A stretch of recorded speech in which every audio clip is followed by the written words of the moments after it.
Hello everyone and welcome to the UPSC Factory TUF. As you know that we have recently started our YouTube channel uh, and I am Tanmay Kale, IRS 2022 batch. So today I'll be taking one important topic which is very relevant for the GS1 subject in UPSC mains especially. Those of you who have sociology as optional would be able to relate much better to it as it is a very core topic of sociology also. So let's start with the presentation here. So today we'll discuss economic empowerment of women. So it is a subset of women empowerment only. Right? It is a subset of women empowerment.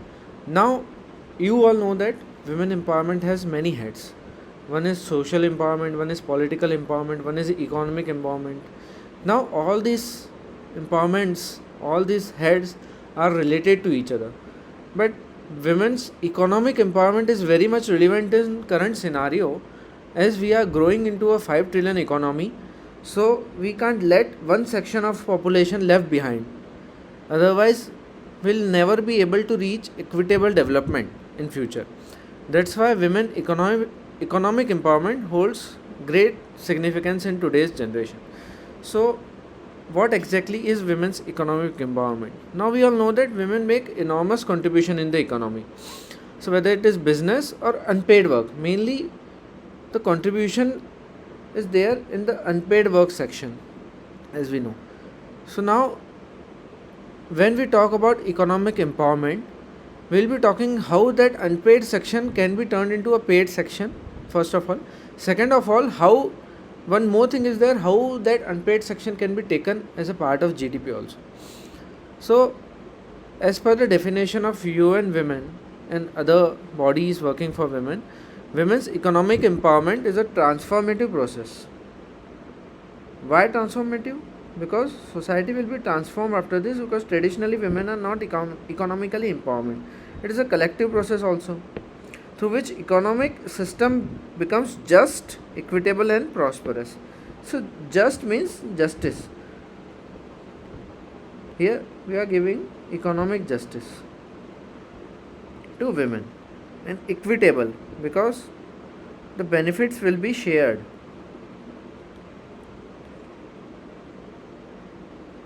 equally among both genders.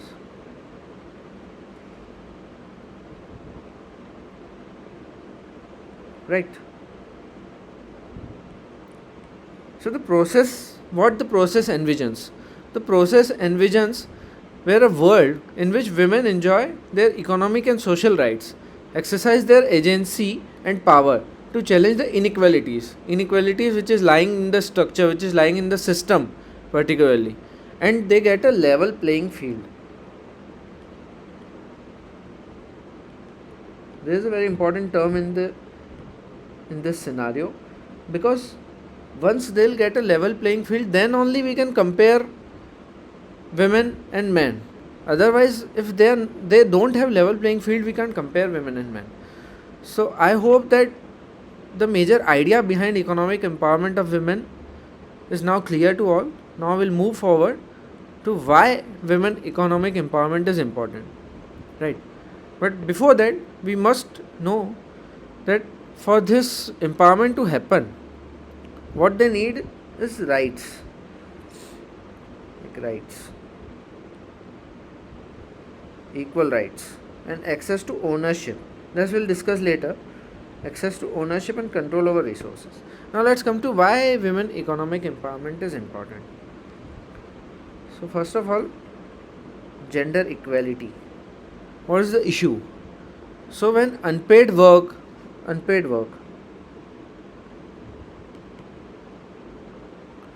domestic work,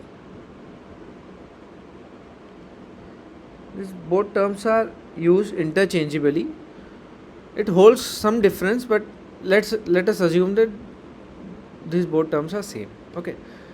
So when unpaid work and domestic work is distributed between let me change the pencil, distributed equally, distributed equally among both genders, then women get better opportunities. Okay, then women get better opportunities to participate in the paid labor, because now traditionally you see the unpaid work is taken care by women. Now if that unpaid work is distributed among men and women both, let's consider two genders only here, because traditionally there are only two genders in the society. Now there are many genders, but let's consider only two genders for now. So these unpaid work, if distributed among men and women, then women will get more opportunities to work in the paid sector. Like if the process of taking care of a child, if it is taken care by men and women both, then both can manage their job along with taking care of the child also. Same goes with, like, let's understand simple household works like cooking food. If I say, like, I'm a married man, if I say I'm a married man, I am cooking food, my wife will be doing utensils, or I am doing utensils, my wife will be cooking food. So this responsibility is shared. Now we both have some extra time to do this thing. Otherwise, my wife is traditionally involved in all the household works, I am doing the paid work. So this will be very unfair to the system, to the social system also. The second is the gender parity. Now what is the difference between gender equality and gender parity? Gender parity is like we are just keeping women at par with men. We are not talking about equal things given to men and women, we are just keeping them par. If men are not getting anything, women will not get anything. This is gender parity. Simple. As simple as that. So an economically empowered woman is on par with men on variety of domestic and social issues. See, when men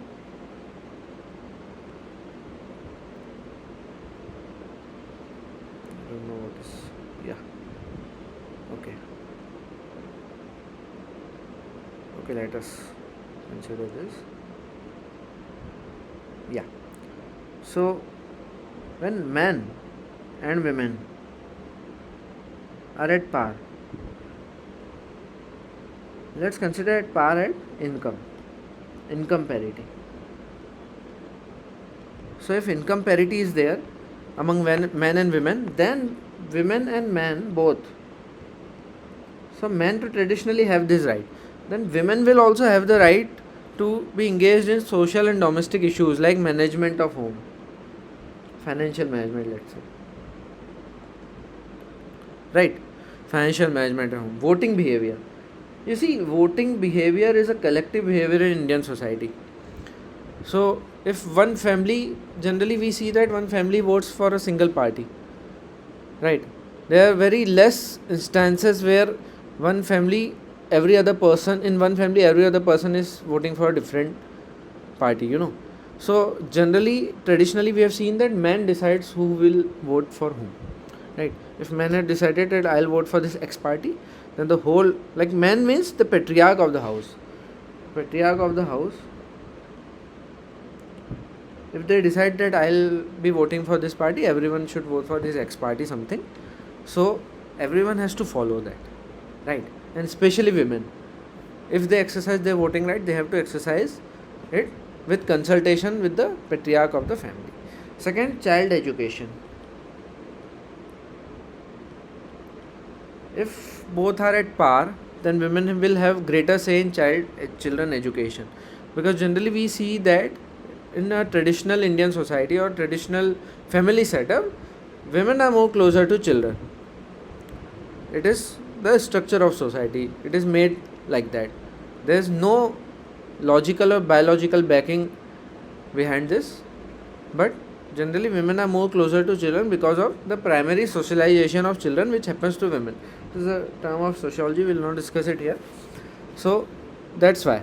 So if men and women are at par with each other, then women will have more say in children education. And one main thing is that family planning.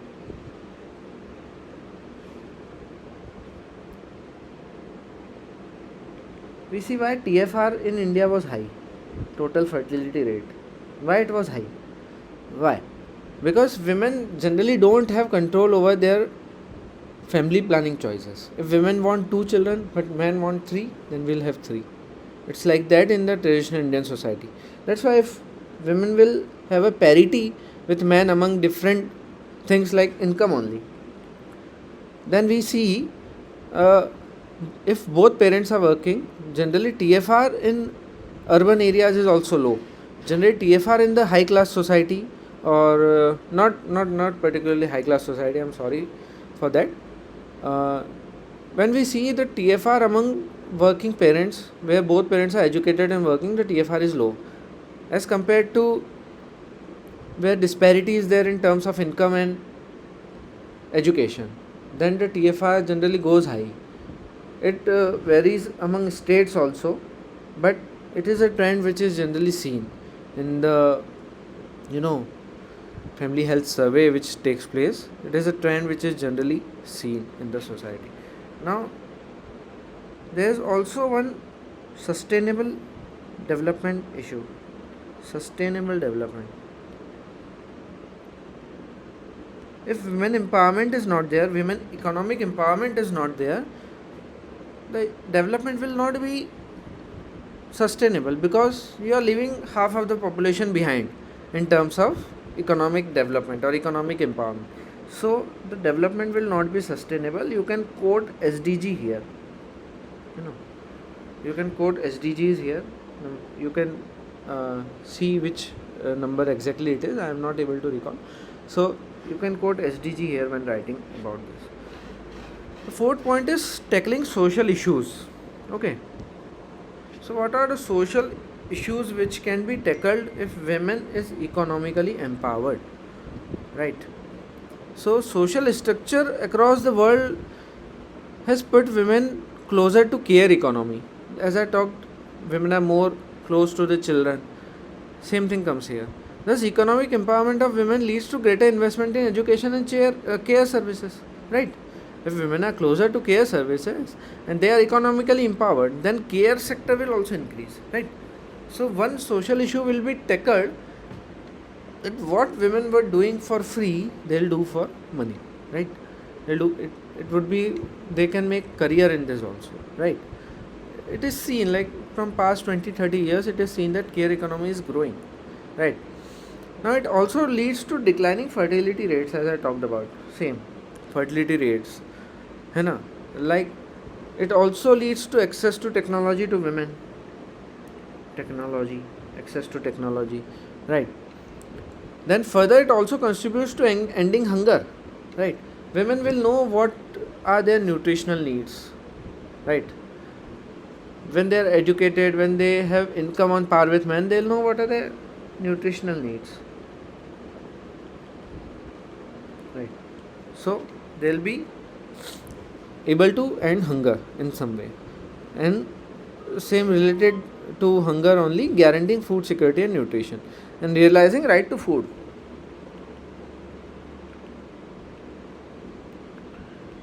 Right to food. Right.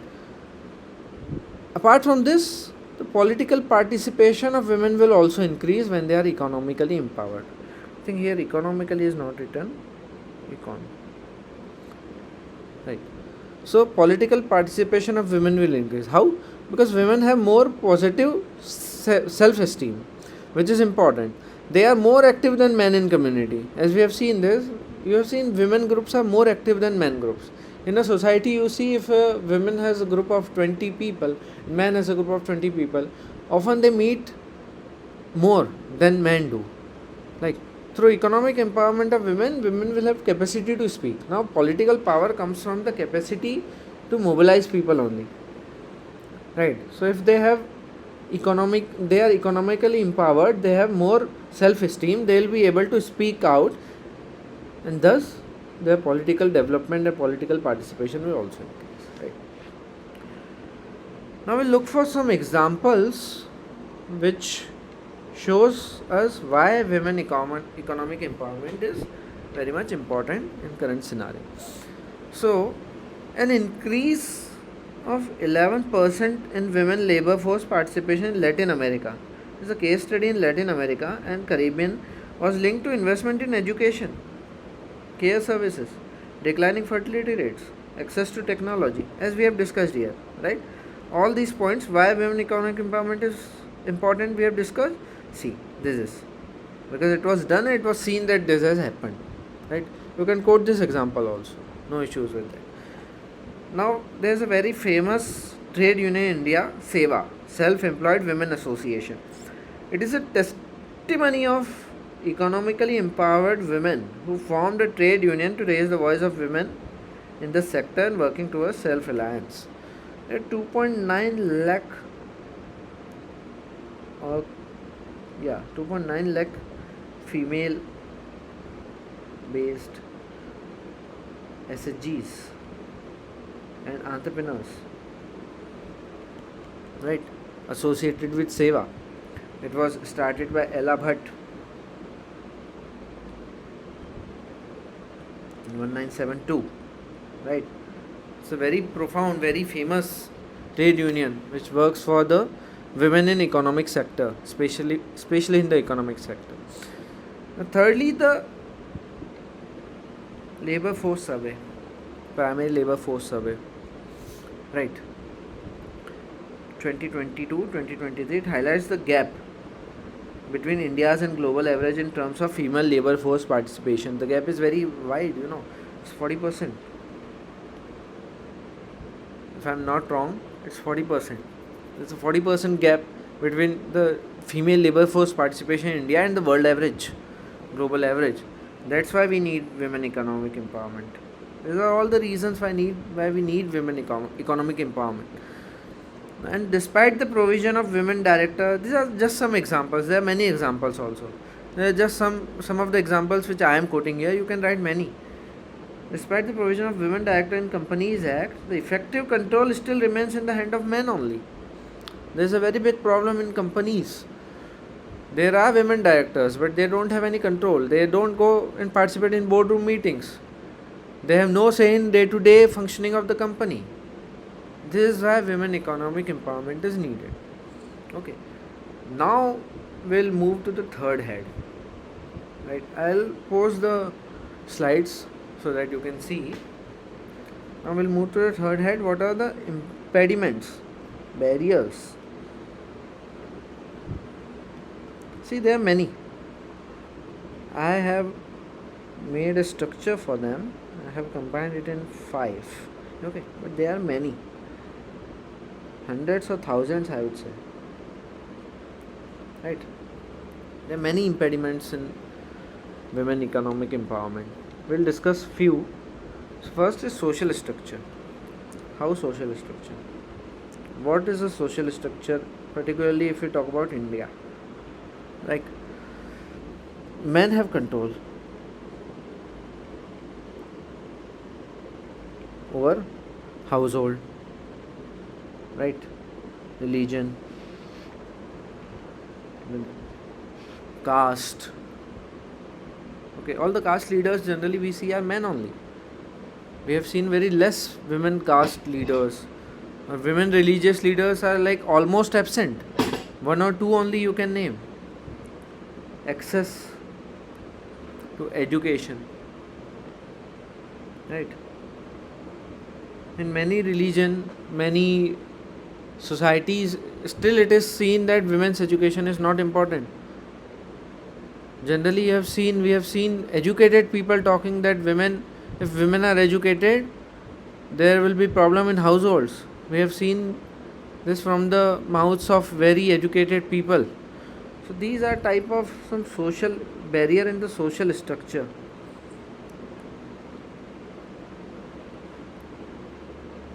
Social barriers.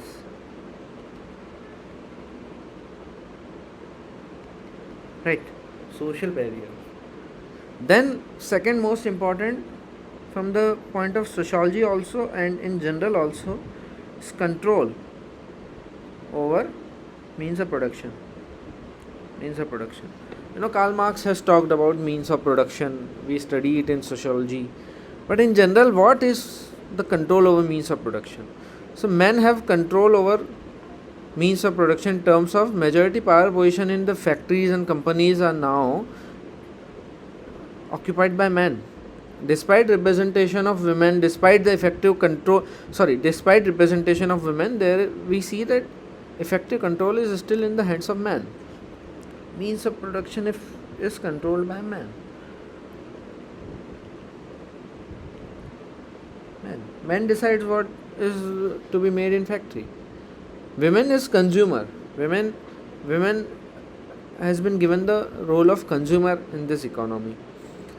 That's why we need the women economic empowerment in order to remove this means of control, remove this monopoly of man in terms of means of control over the means of production. Then third is violence. Violence is a very, like, I would say, very used tool in the hands of the powerful gender, from which they subjugate women. Famous is sexual harassment at workplace. Sure, sexual harassment at workplace. A very famous judgment over this also. Vishaka guidelines given by Supreme Court to stop this. But it is a very common impediment for working women. Women stop going to work because of sexual harassment at workplace. And apart from this, working women also faces domestic violence.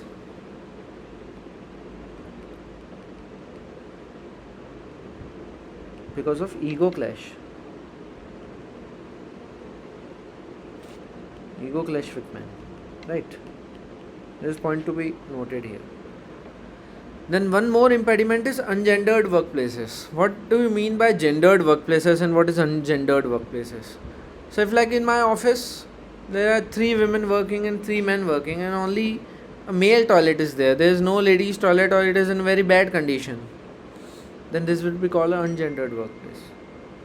Right. Okay.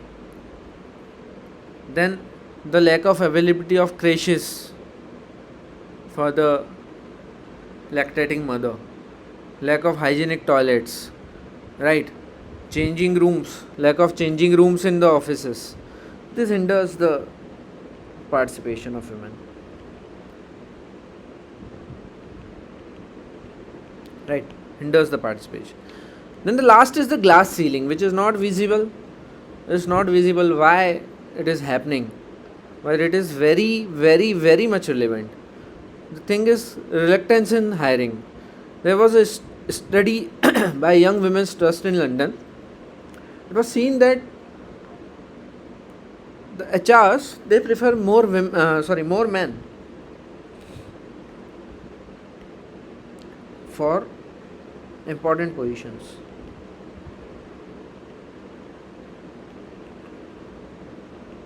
That's why women are restricted to pink collar jobs. Pink collar jobs. Right. What are pink collar jobs? Like receptionist. We have generally seen the receptionist are women.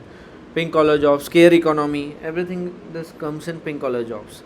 You can see where you see more women than men, you consider that as pink collar job. Right. It is like reserved for women kind of jobs. That's why they are restricted to it. It's not reserved for them, they are restricted to it. Then there is lack of credit for women if they want to become entrepreneur, open their own company, right? So there is lack of credit from the bank side. Then land and property rights is also not in the favor of women. We have seen recently only the Inheritance Act was, amended to include women also in the inheritance rights. Earlier it was not there, and still in practice land and property rights are generally not exercised by women. Then comes the menstrual taboos.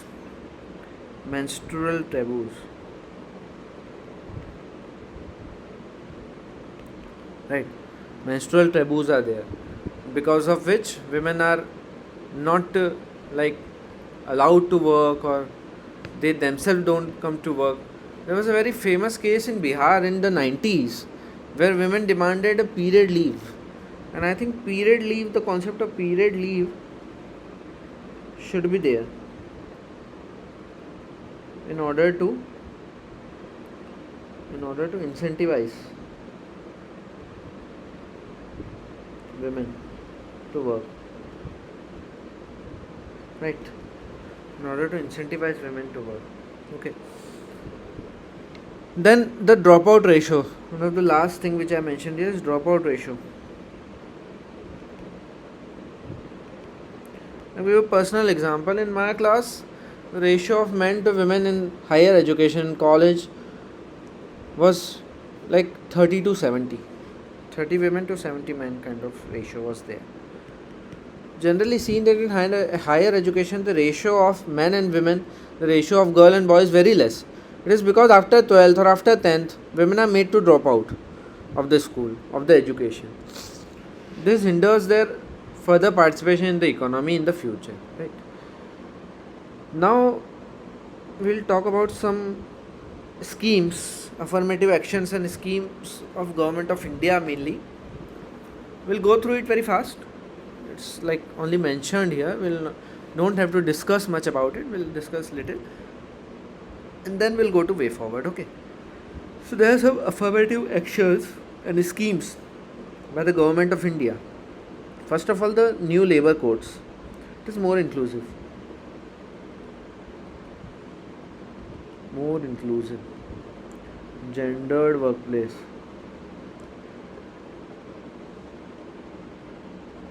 Contractual hiring.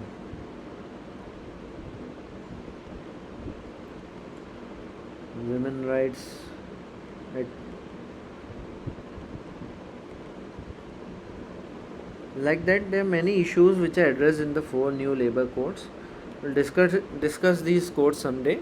But for now, you should know that there is this action taken by government.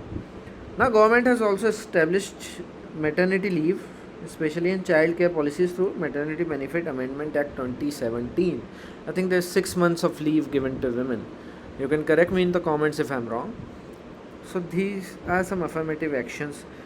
Then there's Mudra Yojana, which gives special treatment to women when they comes for a loan. Entrepreneurship training for women is there. Mahila Udyam Nidhi Yojana. So there is like this fund is created by government which is specially dedicated to Mahila Udyamis or women entrepreneurs or women industrialists.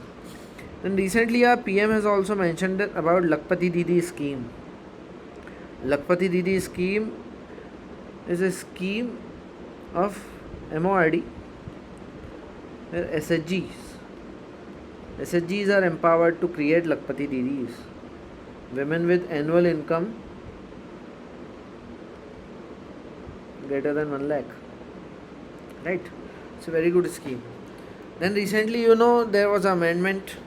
As I talked about, if without political participation or political empowerment, economic empowerment is difficult, and vice versa also. So there was a Nari Shakti Vandana Adhiniyam in 2023 in Parliament. It ensures 33% reservation to women across all seats. Right, LS. Right. So it will ensure more women-centric economic policies. If more women are there in Parliament, it's simple that women-centric economic policies will be. Then there are some schemes like Mahila E-Heart, Mahila Shakti Kendra, Working Women Hostels. PM Awas Yojana also provides that the house should be registered in the name of women only. Right, so these are some schemes. Then there's POSH Act, as we talked about it. POSH Act is there, amendments in Inheritance Act, Equal Pay for Equal Work in Companies Act and in Labour Code also. Right. And besides this, India is also signatory to one or two of the major international conventions. So one is the CEDAW, Convention on the Elimination of All Forms of Discrimination Against Women, and the Beijing Declaration. It is very famous, Beijing Declaration. India is signatory to that also. So these are some affirmative actions and schemes which are taken by government of India in order to ensure that women are economically empowered. Then there's last, which is this. Sorry for this thing. Yeah. Okay. Then there is this way forward. In way forward, what can be done? What more can be done in order to, empower women? Empower women. Yeah, now I'm able to move it. Sorry. Yeah, what more can be done in order to empower women, right? So first thing is the structural changes. As we talked about, there are structural lacunas, so there should be structural changes also, right? So what can be the structural changes? It can be at the level of household, caste, community, at granting more autonomy to women and making women at par with men. At par with men. Parity is very important. Without parity, empowerment is very difficult, right? Parity with men on the issues of marriage, childbirth, and divorce. Divorce also is a very important aspect of this, right?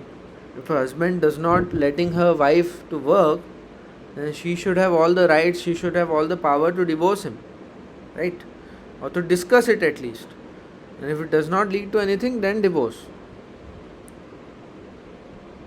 Okay. Then there is safety. Safety. Safety at workplace. Safety at workplace in general, and then participation of women in economic activities will increase.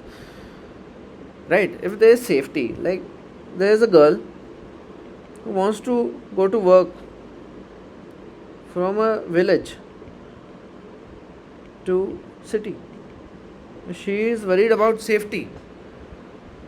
So she'll be very reluctant to go. So if safety at workplace is there, then there will be increase in geographical mobility also. Geographical mobility.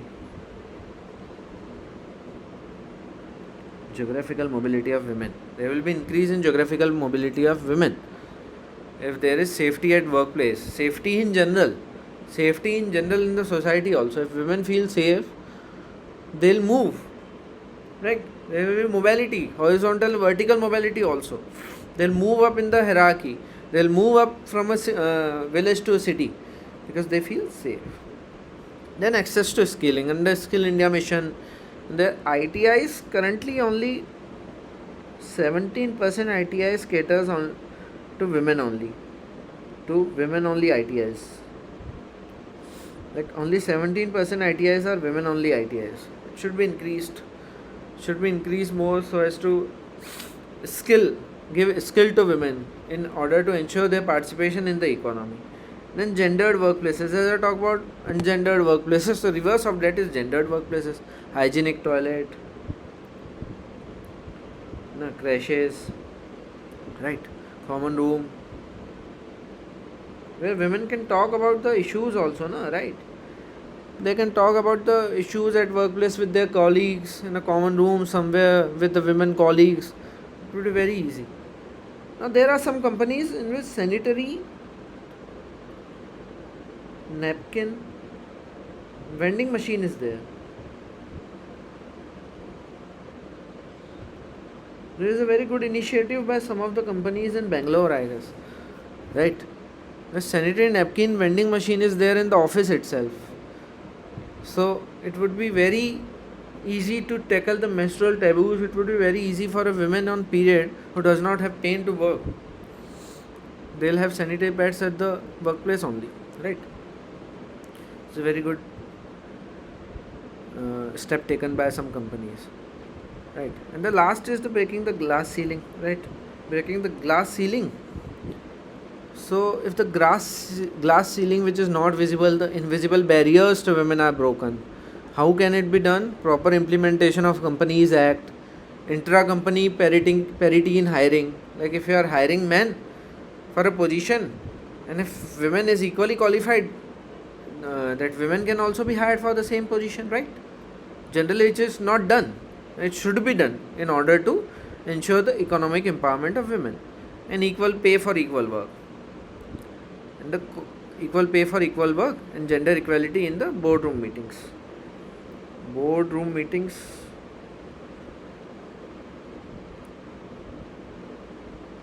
Right. It's a very big issue in companies. Gender parity should be there in the boardroom meetings also, right? Now this is one chart you can draw. I will share it with a link in the video. Empowerment of women and economic empowerment of women. So what can be done? You can draw these kind of diagrams here. Laws are important, policies are important, partnerships are important, investment are important, women collective voice and representation. We talked about this. We talked about affirmative actions, so why these are important, right? Secondly, you can draw something like this also, like women or like four types of activities generally is there in which women involves, or particularly if you're talking about women only, then women owned entrepreneurships are there, women owned enterprises are there, informal work, women are more very much concentrated in informal work, formal sector employees, salaried women workers, salaried employees, agriculture. These two sector holds majority of women, and we want to mobility to the other two sector, right? You can write something like that, you can make diagram something like that. Okay, so this was the discussion on the economic empowerment of women. Hope you liked it. I'll share the ppt I'll share this ppt, I'll share this with the with the link, with the video only, right? And with this, thank you. Hope you liked it. It was the first lecture with TUR, so I hope you liked it. Thank you so much.